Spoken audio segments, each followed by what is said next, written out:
All right, I think it's time I put this beautiful masterpiece of a puzzle together now.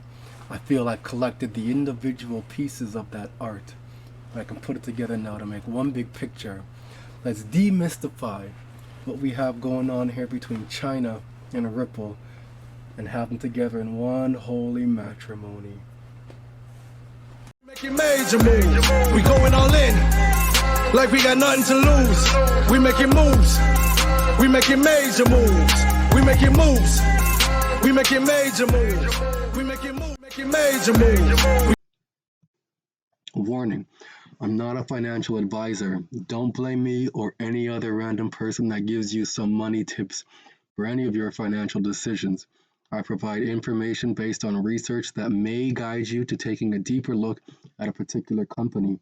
However, in no way am I suggesting to invest or not invest in that company. Your decisions are that of your own. I present information that is readily available on the internet, and I piece together the story to create and provide a more holistic concept to create a bigger picture. This information is for educational purposes only. Ultimately, I'm a guy in a Spider-Man mask, and you should not take financial advice or information from me.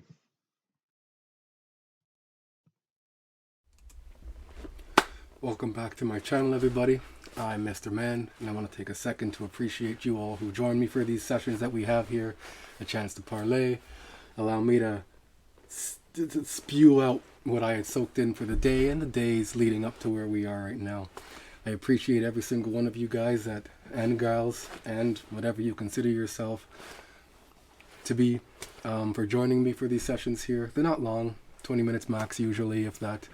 But today I want to take you guys on this is what I had posted today on my Twitter. My Twitter handle, Mr. Man. It says China's digital yuan offers new offline feature. Awesome. So now that we have, this is the article here, and Twitter didn't allow me to post it because it came from a Chinese website itself, so they had blocked that. So now that we have today's message, because this came out today, January 23rd, 2023, I'm going to take you back in a time. I'm going to take you back in a time, way back in a time, as they said in Blackstreet, the original gangster. Boom, boom. Okay. All right. So let me just take you guys back now. I'm going to start here and then slide back. Do the shuffle. Cha-cha now, y'all. Slide to the left. China's digital yuan offers new feature, offline payments. China's central bank has enabled a new function for offline digital yuan payments for users for Android smartphones. I wonder why Android? Because it's Samsung, and that's in China. Apple is not a Chinese company. It's a California. It's a U.S. company. That's why. CGTN has recently learned from several sources. With new features to the People's Bank of China, the PBOC, digital yuan mobile application, users can make payments even when their device has no internet connection or power.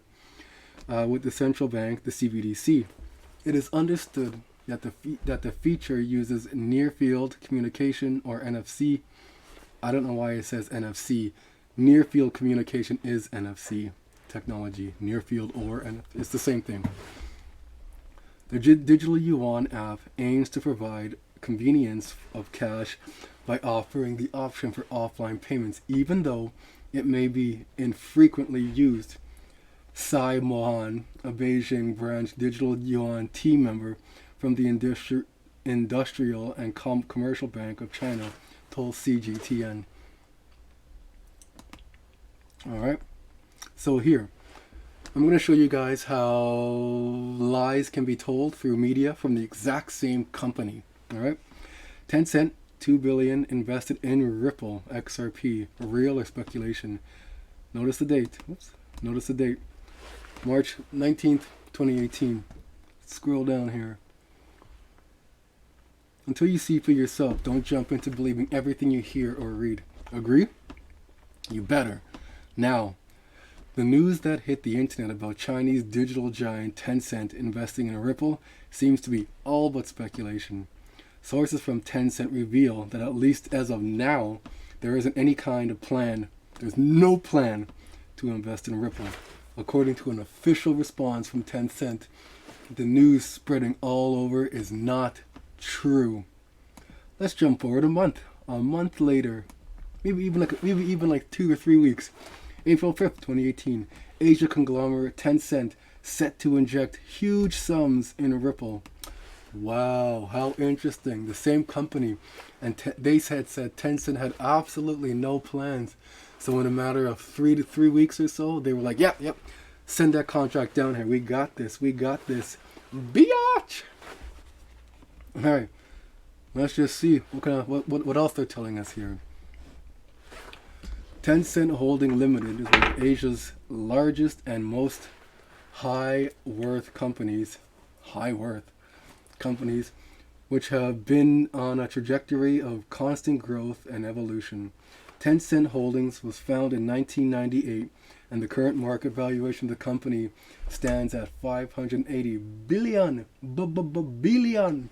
It is financial conglomerate, and its subsidiaries specialize in services and products pertaining to technology and the internet. Pardon me, I'm just going to take a sniff here. Essential oils, this is Awaken.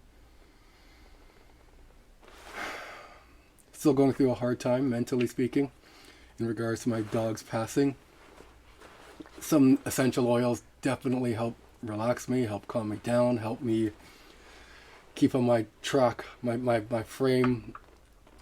It helps level me out, essentially.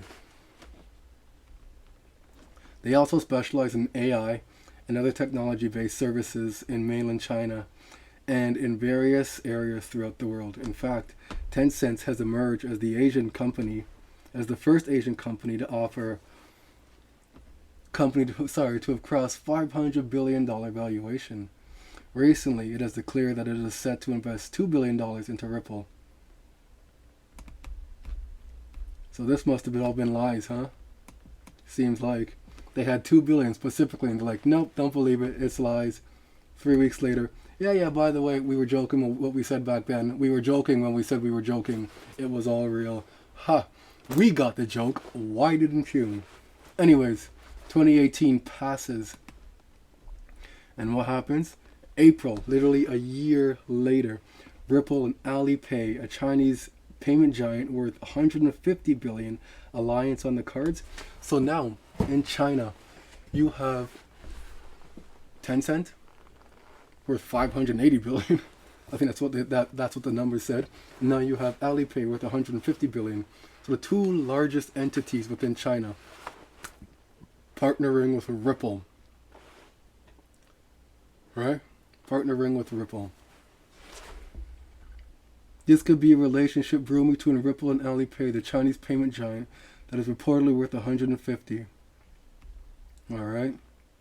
So now, here we are. Where's the date of this? This is December 6, 2020. A year later again. Offline payment service added to digital currency trials. That is very, very interesting. The People's Bank of China, PBOC, will allow participants in the next phase of its digital currency trials to use them for online purchases and offline payments.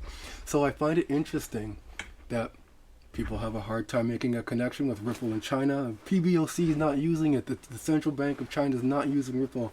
It's not XRP, not happening. Meanwhile, you have the two biggest conglomerates in China using it, and now they're trialing 2020 offline protocol. Alright, an offline protocol. So, jumping forward, this is literally like not even a year later, 11 months later. This is October 2021. Ripple releases prototype, which means they've been working on it for quite some time prior to this. Alright, version of xPoP, the software that will enable users to make payments without internet using only the XRPL, the XRP ledger. Alright, payment without internet. I don't know about you, but this to me is a correlation. I've had people challenge me on this and tell me that you said this, you said that. I'm like, no. I know what I said. And I was referring to Russian CBDC at that point. Now I'm tying it back to China CBDC. If any of you guys know any other crypto that offers offline CBDC within their ledger system on their blockchain, by all means, Shoot me. Help educate me. We're here to expand each other and help each other grow. Not here to put each other down because someone got something wrong, or they interpreted something wrong, or misunderstood something.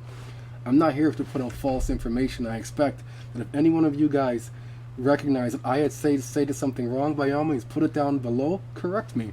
I'm here to learn just like all of you guys are. I'm not professing myself to be no guru of nothing. I don't work for Ripple. I don't work for China. I'm some guy in his basement wearing a Spider-Man mask. That's who I am. That's who I is, alright? The announcement was made during the Apex event, the XRPL Summit, Developer Summit.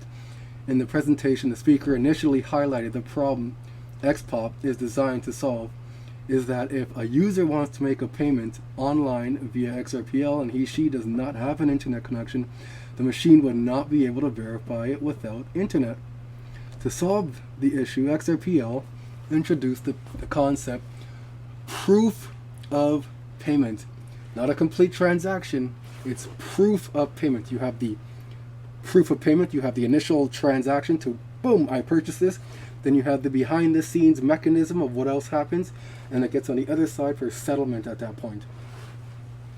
The proof of payment will enable devices not connected to the internet to make transactions.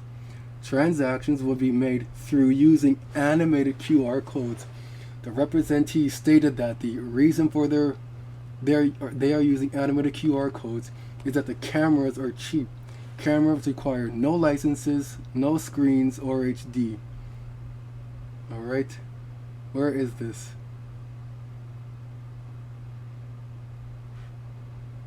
Where are you? Where are you? Here we go. Alright, XRP ledger transactions can now be initiated offline. Let's just see what one of the developers has to say. This is the summit here. There's 15 million vending machines in the world and untold parking meters and Internet of Things devices and so on and so forth. And most of them don't have a connection to the internet.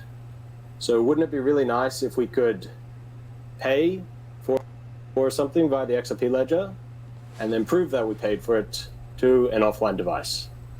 So that's the basic crux of the problem that we're trying to solve. So we need to prove a payment was successfully made without both sides being connected to the internet. We know that users, customers have mobile devices, and they, generally speaking, are well connected to the internet these days. But the other side may not be. So the solution we came up with is based on the way the structure of the XRP ledger itself. So on the XRP ledger, you have validators. Validators sign validation messages. Validation messages contain a ledger header. The ledger header contains a transaction root. Transaction root is the root of a Merkle tree, and the Merkle tree contains ultimately the transaction blob and the metadata. How is that settled? Which confirms that the transaction was successfully executed, and, for example, how many drops were delivered or any other information about the transaction. All right. When I asked him how was that settled, he said, in technical, can't speak. He said it settles in drops. When it finally does settle, it settles in drops. That being said, in technical context, XRP is measured precisely to the nearest one, whatever that is, XRP, called a drop of XRP. The Ripple APIs require all XRP amounts to be specified in drops of XRP. Let me play that for you again, okay? Again, it's not my words. Tree contains ultimately the transaction blob and the metadata, which confirms that the transaction was successfully executed, and, for example, how many drops were delivered or any other information about the transaction that isn't the transaction itself. And did you hear that? How many drops were settled or sent or whatever. Anyways, what's going on now? So now we know that they can settle on offline. Sorry, not settle. We have proof of transaction, proof of purchase offline. Doesn't mean it settles. It just means we have the first initiation beginning now. We've initiated the proof of payment. So then later on that year, earlier on that year, before this came out now, because that was in August or October, when they were talking about the XRPL and the settlement offline. Sorry, the proof of payment offline. Going back now a few months, back to February, XRPL Lav drops IOU term for tokens issued on Ledger. Why? Why did they drop IOU terms? Because I'm here, Mr. Man, and I want to borrow $20 from you, and you're like, yeah, man, I got you, Mr. Man. I got you, no problem. Here's a 20 spot. I got you, no worries. And you're like, I'm like, okay, cool, no worries. I owe you. I didn't pay you yet. I owe you. So technically, you didn't lose $20. You never lost that $20. It's just I owe you. You handed it to me, and now I owe you. That's what XRP is. It's an IOU for the banks. And utilizing that, paired with the ODL, the on-demand liquidity, they can move money like nobody's business. They can scale debt like you wouldn't believe. All right? That's what it is. It's moving debt. It's moving debt around. Here we go. Here we go. The Ripple protocol. Ripple XRP and Ripple IOU are operational on the network. More than a currency. More than a currency. IOU represents the lack of it. IOU tokens created in the Ripple network, after all, represent just that, debt. IOU tokens, as per Ripple's model, can be generated by any actors in the network and have no intrinsic value for themselves. Instead, it represents a promise by the actor that generated it to pay a certain amount of a certain asset to whoever holds said tokens. You lend me $20, I owe you. You give me XRP, I owe you. It's the exact same thing. It's just that debt there, alright? That's all it is. That's all it is. Guys, now a quick explanation into it. What is an IOU? Your money in your bank account is an IOU. As long as you don't exchange your money in your account for a real bill in an automated teller machine or anywhere else, it's simply just an IOU. It's just numbers on your screen. It means nothing. You put that money into the bank, it's just a number on your screen, and that's all it is until you finally go and exchange it. That's where digitalization comes in, because it won't just be a number on your screen, it'll be actual currency, but still an IOU through the XRPL. Okay, so that was back in 2020, I believe it was. In 2021, the XRPL developers came out on the Apex Summit and said, we will now speak to this xPoP, or proof of payment for offline, which means they've been working on it for quite some time now. Let's go back to, what is this here? This is 6 years ago, I believe. Yep, 6 years ago down here. Let's check it out.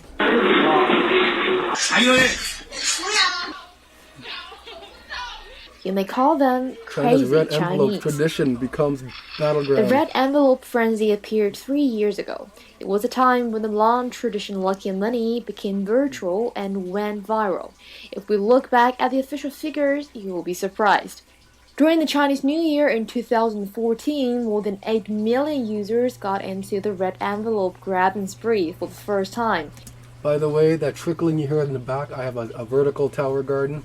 That water is just cycling through it right now, and my furnace is running. And gave out more than 40 million envelopes. Last year, 438 million users engaged extensively during the Spring Festival Gala. The marriage of traditional and digital media made a miracle. 1.1 billion shakes to grab the lucky money across 185 countries and regions. This year is expected to be crazier. Even before the Chinese New Year, you can already sense the tension among all these internet giants. Let's take Alipay as an example. More than 200 million yuan will be given out on the first day of the new year. But to get the money, you need to do your homework beforehand. You need to collect all these lucky cards to share the cash cake with other participants. So far as we can see here, there are more than 6,500 users have got all the cards. Now what they need to do is to wait for their luck. Apart from that, we also found out an instruction in English. I guess this is mainly targeted these foreigners who want to stay with the more local holiday spirit. What's more, on the New Year's Eve, 800 million yuan will be given out by 4 times during the Spring Festival Gala. Yes, you heard me right. It's 800 million yuan. But what do people think of the old and the new? 当然喜欢传统的，喜欢传统的，都喜欢，因为都是红包。 All right. Essentially, it's a hard sell for them back then. 2012, not too long ago. Back then, it's a hard sell. 2014, my apologies. Keep going. Let's see how we're doing today in China. This was a year ago now. Just a year ago. 你们会用数字人民币不？ Huang Dan just paid with a new type of money at this pharmacy. 可以了 That's because China's paper cash is going digital. 就是把你的钱包放到了手机里面。 The digital yuan is meant to be faster than using credit or debit cards on digital wallets like Apple Pay. Plus, there are other incentives, like 0 transaction fees for merchants, and one day it'll even work offline. But one major difference is that the You heard that? Offline. digital yuan is 100% trackable by China's central bank. And when it's launched It's trackable by China's central bank because they do a direct model directly from the central bank to the end user. There's no intermediary. nationwide, it could impact not only citizens, but also foreign companies operating in the country. The central bank will know who's paying, how much they're paying, when they're paying, where they're paying, and then to analyze the patterns of payment. China's central bank has also said it plans to gradually replace all cash and coins with the digital yuan. The country would be the first major economy to introduce a digital currency in the real world. Essentially, watch China for what's going on. The thinking man looks east. Watch China for what's going on. China is a testing ground for all this new technology coming out. Why? Because they're leading this initiative. They've tightened and created this huge conglomerate called the BRICS nation. Brazil, Russia, India, China, South Africa. All right? You have Saudi Arabia joining now. You have Turkey joining. You have Argentina joining. I think there was 13 more individual countries have just now applied to join to the BRICS nation. China is leading this, so if you follow China, you'll find out what's going on. As we already learned, the two biggest conglomerates, money conglomerates, have invested in China. And all of a sudden you have China's bank looking at this stuff. All of a sudden they're saying they want to go offline. Didn't I just show you Ripple, or XRP, sorry, the XRPL can do transactions offline, the proof of payment offline. And that finally, when it does settle, it settles in drops. Am I insinuating it uses XRP? Take it as you want. Take it as you want. Or I'm just putting the information out there. I call it like it is. And while many users say the digital yuan is easy to use, China's money revolution could usher in privacy concerns. Again, that's only privacy concern because they're doing a direct model directly from the central bank to you in Canada and US and other established. And again, because China can play around with this stuff because they're communistic, they can do whatever they want, and the people just you have to go with it. But here in Canada and US and other sovereign countries, there's intermediaries in between. All right, we have other mechanisms there, like the DTCC to settle. We have Canada's clearing distribution services, I think it is, CDS in Canada here. So we have other intermediaries. It's not directly from the central bank to you and me. We're not getting CBDCs. We are getting fiat digital currencies. You have the central bank money, which moves around on the highway from central banks, which I want to say is Enbridge, used to be known as Inthenon Line Rock, or Inthenon Line Rock, I believe it is, which rolled into the Enbridge now, sent down to all the different various central banks. From the central banks, it gets rolled out to the intermediary at that point, which might be another commercial bank or something else. I'm not too sure. And then it finally gets issued out to us from the government in the form of a fiat currency. Stellar in Canada has created the VCAD, which is a Canadian currency. It's Canadian fiat currency. And essentially you have Algorand too, who has QCAD, a Canadian currency as well. That's what we get. We don't get CBDCs. Don't let people scare you out of this stuff, saying they're going to take over everything, they're going to control this and control that. Of course they can put it out right now because that's where all the testing is happening. They can put up the test results. Of course they can. Why would they not? Why would they not? All right. And then in 2022, 2020, you had the Russian ruble. That's the Russian document here, right? Here, Bank of Russia, October 2020. This is like a year prior. A year prior, right? Brazil, Russia, India, China. These two are closely related right now. Russia and China are like Bati and Bench. They're like, yo, brethren, what are you doing tomorrow? Coming to your house, hanging out at the pool. I'll see you then. I'll see you then. That's where they are. They are in there like swimwear. Look at this. Again, if you can tell me any other cryptocurrency that can provide proof of payment, let me know, because I'm open to learning. On one hand, a digital ruble resembles banknotes as it has a unique numerical identifier. That numerical identifier is because the Federal Reserve has opened up their master accounts and allowed cryptocurrencies to access the master list and to be given that 9-digit string of numbers now as a code, the digital identifier that they're talking about. The same as a banknote has its series and numbers, which is just a serial number, and is issued by the central bank. For this reason, a central bank digital currency, CBDC, is often referred to as digital cash. You and I won't touch any, this isn't digital cash. That's not what it is. That's still behind the scenes stuff that central banks will use to convert, whether that's wholesale CBDC and then converted on the retail side to our CBDC and then gets distributed in the form of a fiat cash. To continue this similarity with cash, there must be a way to use digital rubles offline. That is without access to the internet and mobile communication. I have documents of Russia and the BIS in terms of communication. You won't find them anywhere else other than on the BIS. Or if you go to the Russian website itself, utilize Google's translation and convert it to English, and you can read it for yourself. If I can find it again, I will definitely put those in the links for you guys here. I appreciate... Oh, no, I'm lying. I'm not done. Here I am trying to rush off. Meanwhile, I have some more stuff to show you guys here. And then what happens? We have the mouthpiece of the central banks coming out. Here's the mouthpiece. Where is it? Sorry. Yeah, right here. The IMF. They are the mouthpiece coming out. September 2022. In many regions, internet-free access may be a make or break feature for central bank digital currencies. The future of offline CBDC may lie in the technological past. Yeah, the technological past was when China was saying we need a CBDC offline, and then out pops xPoP. How ironically. Woohoo!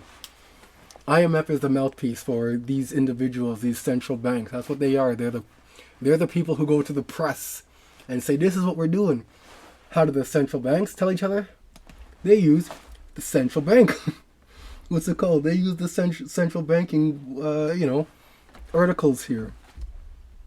This came out when? Just recently. Another mouthpiece here. PBOC launches offline CBDC payments. Like we didn't just establish that from 3 years ago now, right? Alright. Users of the EU Yuan, China's central bank digital currency, can now conduct offline payments without internet or battery power. The tap to pay function is currently available on Android phones. Users can select how many times the offline transaction can be sent and select how much can be paid out of a phone shutdown. State media outlets Yikai Global reported the update on January 11th. To cut the risk of theft, a verification code is required for payments exceeding the present quota. There is more down here on this. I'm not paying for that stuff. Alright. But I appreciate you guys spending the time with me. If you have any questions, if you have any concerns, by all means shoot me put it in the comment there. Put it in the comment. We'll chat. I'm open to chat. I'm open to learn. I'm just a simple researcher who wears a Spider-Man mask and typically a hood because I think it looks cool on top of it. But by all means, I'm looking forward to the next gathering where we can sit down, campfire meeting, and just have a simple chat again. I hope you guys had a chance to learn something from this, and if you didn't learn, then take this and continue doing your own research, and I hope you come to your own conclusions. I appreciate you guys spending time with me. Have yourself a good day. Making major moves. We going all in. Like we got nothing to lose. We making moves. We making major moves. We making moves.